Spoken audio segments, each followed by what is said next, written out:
મહુવાના સંખેડિયા બજારમાં છેલ્લા 5 દાયકાથી લાકડાની વિવિધ હસ્તકલા વસ્તુઓનું વેચાણ થઈ રહ્યું છે।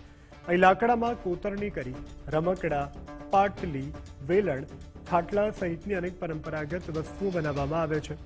આ વ્યવસાય પેઢી દર પેઢી સંખેડિયા જ્ઞાતિના લોકો દ્વારા સંચાલિત કરવામાં આવ્યો છે, પરંતુ હાલ પ્લાસ્ટિકના વધતા ઉપયોગને કારણે આ પરંપરાગત ઉદ્યોગ ગંભીર સંકટમાં આવી ગયો છે।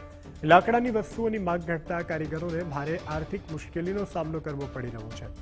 વ્યવસાય સાથે જોડાયેલા લોકો સરકાર પાસે આ ઉદ્યોગને બચાવવા માટે યોગ્ય સહાય અને પગલાં લેવાની માંગ કરી રહ્યા છે।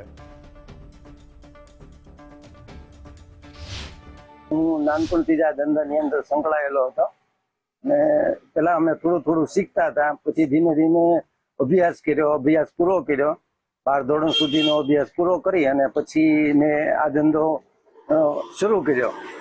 અને હું પણ ધંધો કરું છું, મારા પપ્પા પણ આ ધંધો કરતા અને મારા દાદા પણ આ ધંધો કરતા। આની અંદર કલર માટે એક લાખ આવે છે, જે એમપીમાં બને છે અને એ લાખ વાપરવામાં આવે છે।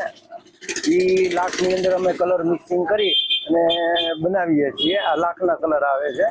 આ લાકડાને લગાડવાથી તાત્કાલિક સુકાઈ પણ જાય છે।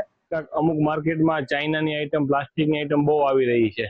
એની હિસાબે અમારું જે બાપ દાદાનું પૂર્વજન્મનું જે લાકડાની વસ્તુ છે એ અમને ઓછું થતું જાય એવું લાગે છે। આવનારી પેઢી માટે લાકડું છે એ બેનિફિટ છે, પ્લાસ્ટિક છે લોકોને હાનિકારક છે, છોકરાઓને હાનિકારક છે, તેનાથી શરીરમાં અનેક નુકસાનો, અનેક રોગો પણ આવી શકે છે, જે અમારા લાકડામાં નથી આવતા।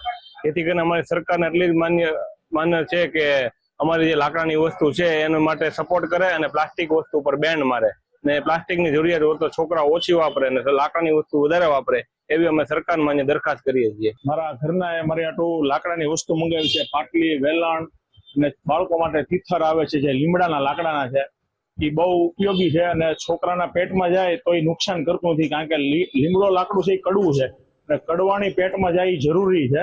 એટલે હું આ લાકડાના રમકડા ખરીદવા આવ્યો છું।